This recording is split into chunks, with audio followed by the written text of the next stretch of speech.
class will be ideology, Islamic, how to It's think. more of an ideology rather than information. How to think I'm going to be talking about Islamically that and very soon. how to shape your mind Islamically. Yes, yes. Let me give you an example.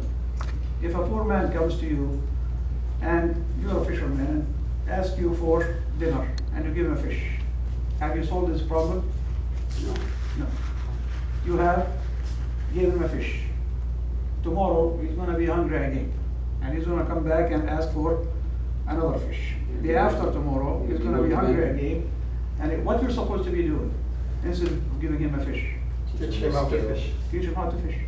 If you teach him how to fish, you have solved this problem. Now he can be on his own. He can go and he can fish and he can solve his problem. Okay, so it's not for me to give you knowledge or to give you information. It's more for you to learn knowledge, rather than me, giving you information. I bet that everybody, without asking you that, whenever you listen to different sheikhs, or whenever even you read different Islamic books, you get more confused than relieved, or than getting to know the truth. Isn't that the case? Yes. Because it seems that everybody is saying something that negates what other people are saying. Some sheikhs are at each other's heels, attacking each other. You go to the YouTube, you find this sheikh putting this sheikh down. You have this, someone attacking somebody else's methodology and things like that. Even when it comes to simple things, matters of halal and haram, you hardly find any agreement among the sheikhs on any issue, let alone controversial. Excuse me, I have a question. So why are religious scholars, attacking each other? Is this the teaching of Islam? They are supposed to be scholars of Islam. What do you think? I think they are. I don't know. I think that they are not properly practicing Islam. If the sheikhs are not practicing Islam, That is what is the confusion. Then why are they attacking each other? Why are they trying to prove each other wrong? Maybe that's what Islam is. Is that? By the way, here we don't have any boundaries, by the way, you know that? You can attack Islam if you want to. If you have an idea, if you have any doubt, or if you have anything, just say it. We're willing to discuss anything. There is freedom of thinking is one of the requirements for education. If you are aware of boundaries and other thing, of course, we don't want you to be saying anything bad, about Allah subhanahu wa ta'ala, or saying expressions of kufr. But as long as you're inquiring about it, that's what I'm telling you. Maybe that's what Islam teaches. Maybe it doesn't tell you directly, be bad, but as an ideology, it ingrains in your mind to be envious, to be selfish. That's what some people are claiming. They're saying Quran in itself, each ayah in itself is beautiful. Hadith is the same. But Islam as an ideology and as a whole, if you adopt it, you become an evil man or woman. Because it might lead you to diseases and problems like extremism, like disrespect for other people, like disrespect for women, like self-destruction through killing your own humanity and becoming something alien to yourself as a human being, rather somebody who believes in superstitions and things like that, or claims like that. So maybe that's what Islam teaches, directly or indirectly, or maybe that is the nature of Islam, that it is contradictory. It's not, it's not a harmonious body of, knowledge where every idea fits, with the other, but rather it's random ideas that were, put together by different scholars at different centuries, and the result is the heritage that we have now. You don't think so? No. What do you think? Why these good, respected imams attacking each other? Or sheikhs, let me not even say imams. Yeah, there is a lot of sheikh who have different opinions, but if you read the Quran and we don't want to follow the Quran always talks about proof. We'll have to burhana, proof. So anything you do, Allah is going to ask you day of judgment what proof you had that you did this. Like example, extremism. So when you see Sheikh Wajdi Ghunaim, he's a very famous sheikh and da'i and Watch the who? Wajdi Munim. Okay, what does What's he the say? name? Attacking Sheikh Muhammad Hassan, a famous Sheikh in Egypt, a Salafi Sheikh, and saying that he's a puppet to the government and that he's a secret service and he's advancing the policy of kufr. You know? What evidence does he have of saying this? What evidence does he have of saying that he's a That he didn't say nothing about what went on in Egypt. When Muslims were killed and shot by the army, he went and he covered up for it and said that people calm down and don't do anything. He considered that to be, you know, being a supporter of injustice and violence and things like that. Okay, maybe this is not the right start that we should start. My point was just to show you how we're going to be doing things and that we're not going to be recognizing any boundaries, like I said. Anything in your mind, you're free to say it. Any doubts that you have, you're free to voice them out. And I want you to talk. You know, I want you to interact, think loudly, so that each one of us can see what's going on in the head, the other person. So basically, we are here to learn more, because the more that you know about anything, basically, knowledge is better than ignorance. Knowledge is a plus. In the past, people used to go to study Islam as a way of having a living, because Islam was applied on people. So if you want to become a lawyer, you have to study Islam. If you want to become a judge, you have to study Islam. If you want to become a teacher, you have to study Islam. If you want even to know your rights in the society, you have to study Islam. That's why we have Christians and Jews who wrote about Islam and who studied Islamic fiqh, because they want to know what their rights and what their responsibilities are. Well, that's good. If we are motivated to learn more about Islam, that in itself is good. The reason why I ask you this is because usually these courses to the average person out there are dull, boring, and require a lot of thinking for a very, if even any, return. People want, instead of coming here every day and wrecking their minds thinking about an issue that is not going to produce anything practical, because Islam is not applied out there. You're just learning about how things should be, which are not. But they're supposed to be this way. Okay? People will tell you, I'd rather go to a college and get a degree and get a job, get certified in electricity or plumbing, and go and earn some bread instead of doing that. That's why I think these kind of courses are not for everyone. These kind of courses are for people who want to be thinkers, for people who want to develop their minds, and for people who can afford it, which means they have the time and they have the capacity, to think about abstract ideas and to achieve, this kind of knowledge. Okay. Again, don't be reluctant. If you feel after today or whatever that is not for you and you'd rather be doing something else, that is fine. There is nothing that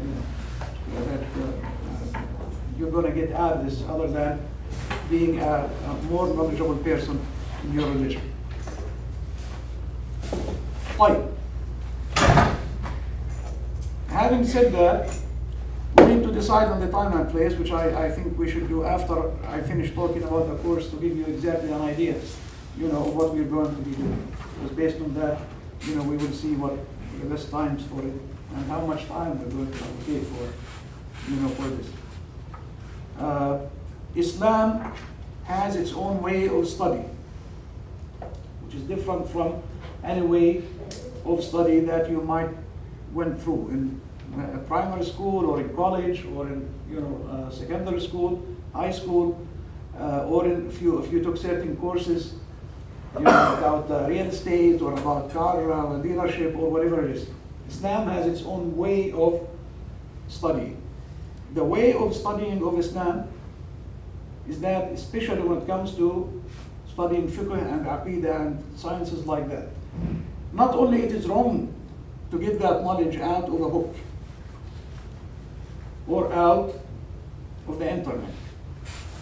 It's not only wrong, but it's dangerous. It is dangerous to study Islam as a hobby, where you just read books or you listen to cassettes, for example, or you watch a channel, Islamic channel on TV. Okay, that is not the right way of studying Islam. The right way to study Islam is to study with a sheikh that you can interact live with. Okay, the reason is that the Islamic way of study, like I said, is to produce minds, and it's not to give information. Information and memorizing in our age nowadays is the least needed thing. Why? Any question that you have, go ahead and put it to Google and you get the answer. Even about Islam. Put any question and you'll get an answer. So I will be fooling you if I'm going to be telling you this is halal and this is haram, this is okay and this is not okay. Because you don't need this kind of knowledge. You don't need even to memorize it. You don't need even to know it. Because it might not pertain to your life. So why do you be stuffing your mind with things that you do not need? You might die without needing some information that you have, that you have acquired. Islamic way of study, like I said, is to shape minds. So that every time you want to search something, or every time you want to know the Islamic perspective of something, you have enough skills to do it. That's basically what it is. That is what the Islamic methodology or Islamic way of study. Because there is basically a difference between idea and a piece of information. A piece of information is dead, is passive. Okay? London is the capital of Britain. All of us know that. This is what? A piece of information in our head. We need it when somebody asks us, when we are traveling over there. When you are in win $1 million contest, for example, and they ask you, this question. Other than that, you do not need it. Okay? Sometimes you might die and that information not come to your consciousness, not use it. Okay, it is there, but you might die and you do not use it. Ideas are those information that you use, that your mind constantly refers to. That happens when you match a piece of information with reality, and it matches reality. And you do that 1 time, 2 times, 3 times, 4 times, 20 times. Then that information, which was just theoretical, becomes an idea in your mind. It becomes part of your mentality. It becomes part of your ideology. That's why when you listen to somebody speaking, don't focus on the vocabulary they are using. Doesn't matter how they express their ideas. But look at what the ideas, what the reality they are pointing to when they are talking. That is what really matters. Now, you cannot achieve that process without having a live person to interact with. In this case, in the case of the Islamic study, it is a sheikh. Okay? A sheikh basically brings a subject. His presence basically just to lay the boundaries of the discussion to make sure that we stay on course with what we're supposed to be doing, and if somebody deviates, to bring him back, and to help us, achieve what we achieve. That's basically what the sheikh, is there. So we are going to be discussing ideas rather than memorizing information. If you want to memorize information, I can give you books. You just read them, and you're on your own. You don't need a sheikh. You don't need, anything. But I would not say that you have studied Islam. In that case, you have read a book or you have memorized some ahkam. That's why they say, من كان شيخه كتابه كان خطأه أكثر من صوابه. Whoever his sheikh is a book, his mistakes will be more than the right things that he says. He will make more mistakes than hit the truth, that is. Okay? That's why your sheikh should not be a book. Your sheikh should be, sheikh means teacher, should be a person, a live person. That's what we call building concepts. Building concepts. Because once you apply the idea again and again, and it matches reality all the time, it becomes a concept or a conviction. Okay?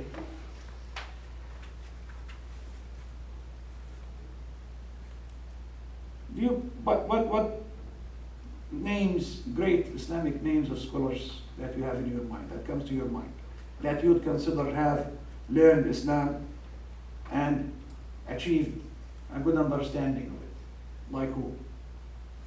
Dr. Zakir Naik. Dr. Zakir.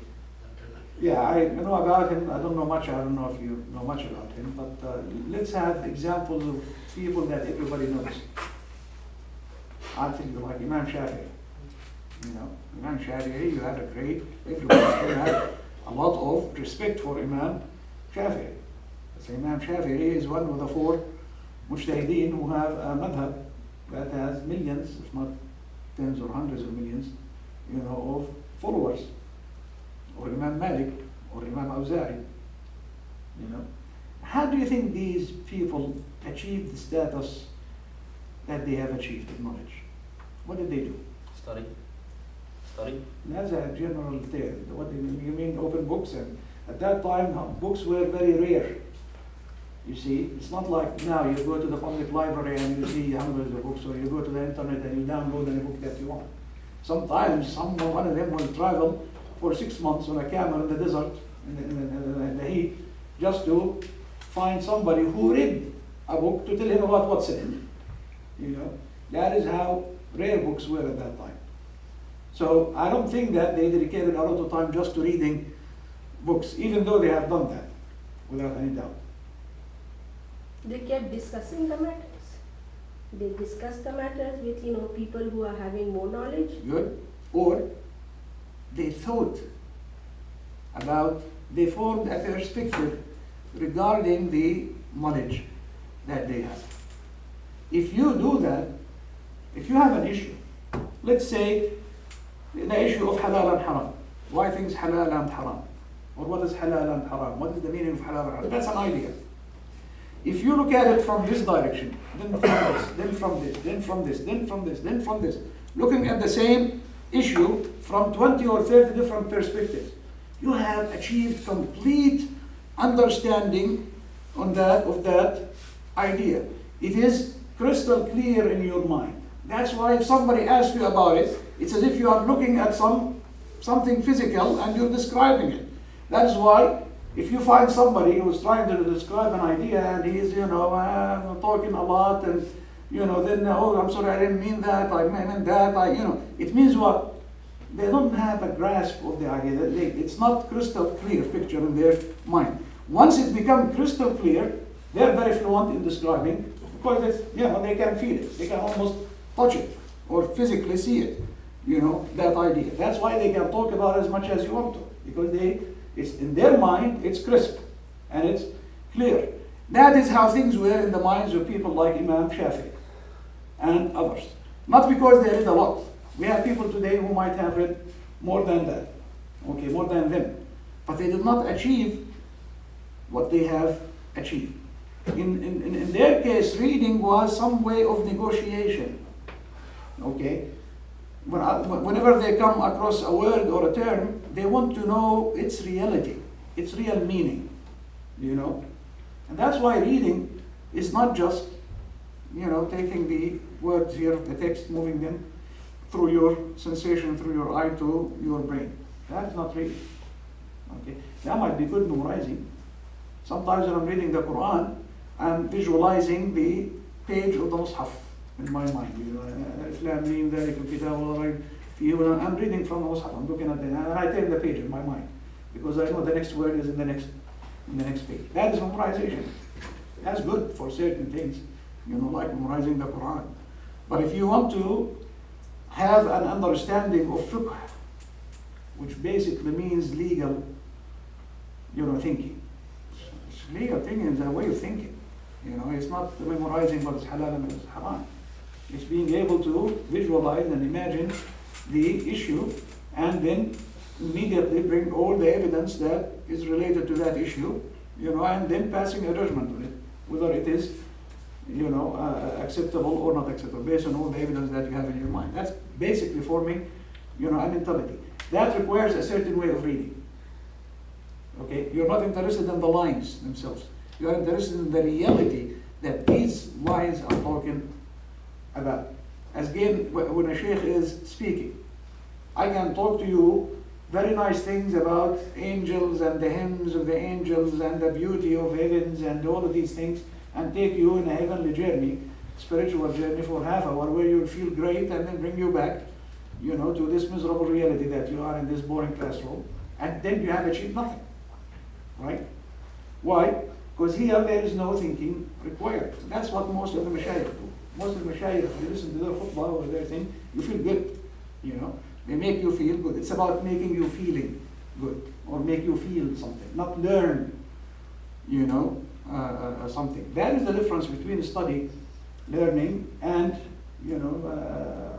having Islam as a form of entertainment, if you will.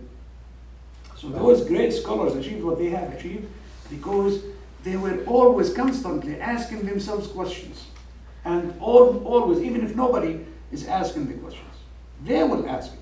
If you read anything, what does this say here? Songs for children, songs for the children, Islamic Relief USA. Islamic Relief, what is relief? Is there such a thing as Islamic relief? Islamic, is it a description for the relief or for a group that calls itself Islamic doing relief in general?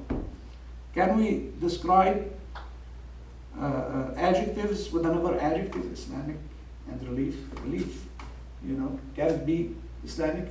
How is Islamic relief? How can you Islamically relieve somebody?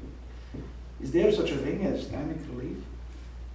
To me, there not present, by the way. But that depends on how you are thinking. What's that? It depends on the individual thought process also. That is why we should, like the English poet have said, we have no time to stand and stare. We should have time to stand and stare anymore if you want to study. Study means that you stop at everything and see what reality, does it have a reality or not.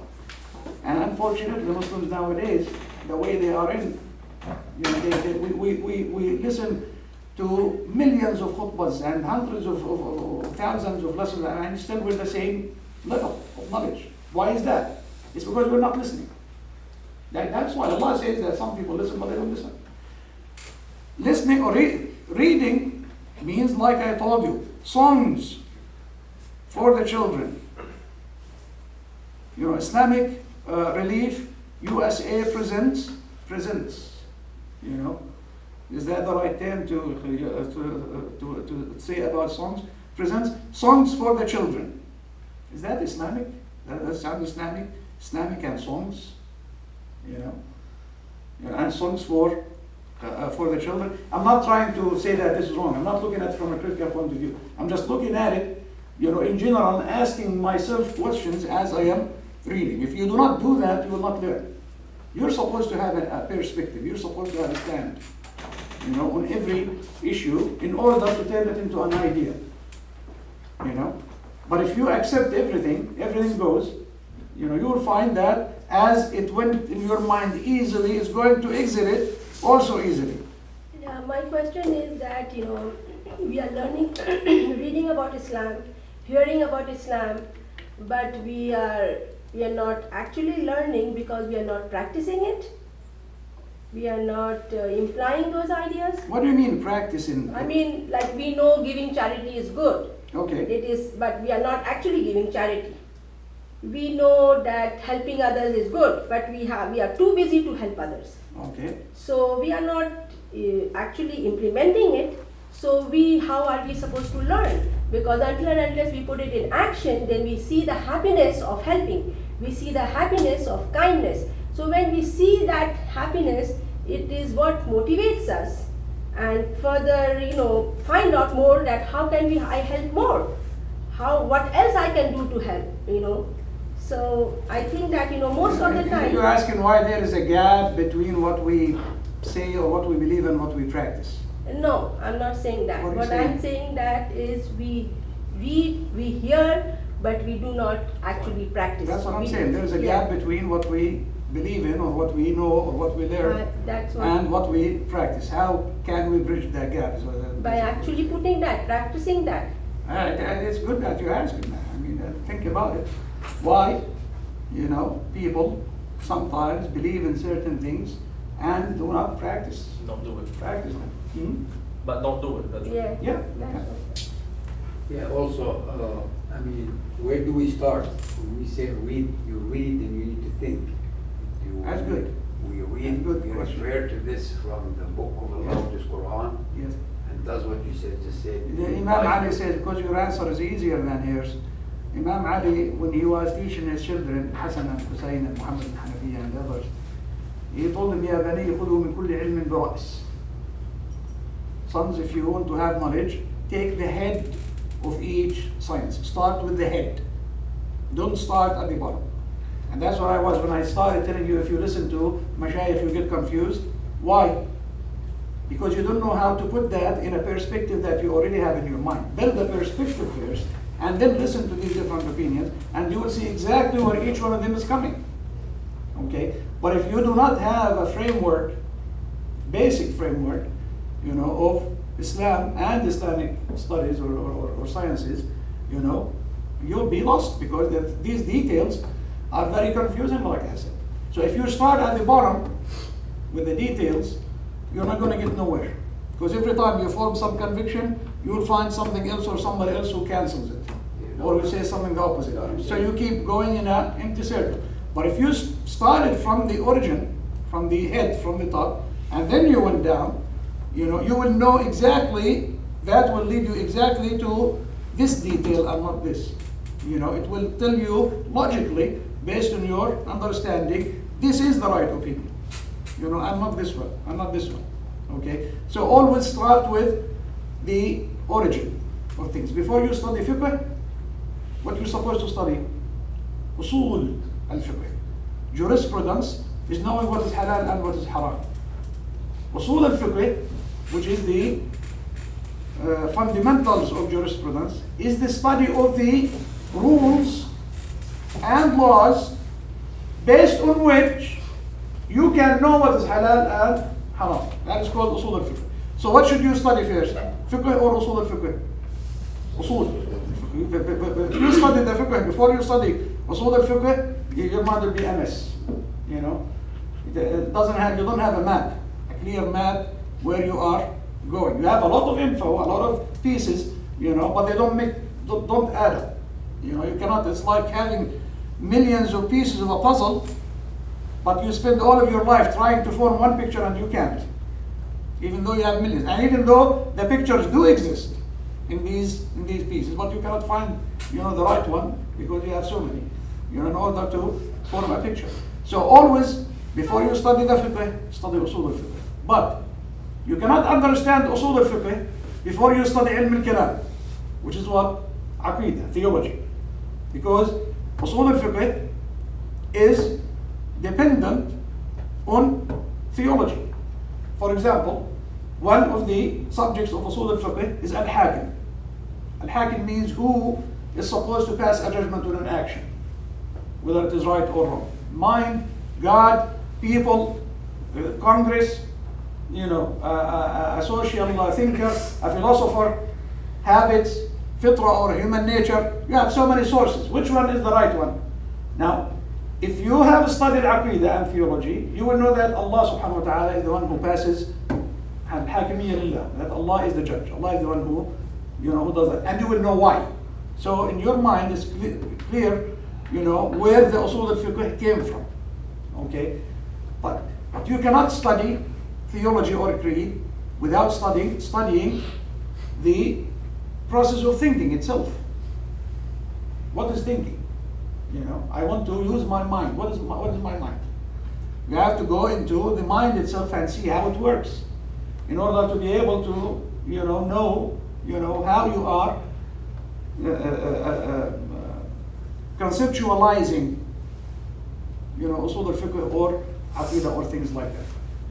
So you should start with the basic, and from the basic you build, and then you, on top of that, you build on it, and then you have the house with the windows and the doors and the roof and everything. If you start at the top, you're not going to reach nowhere.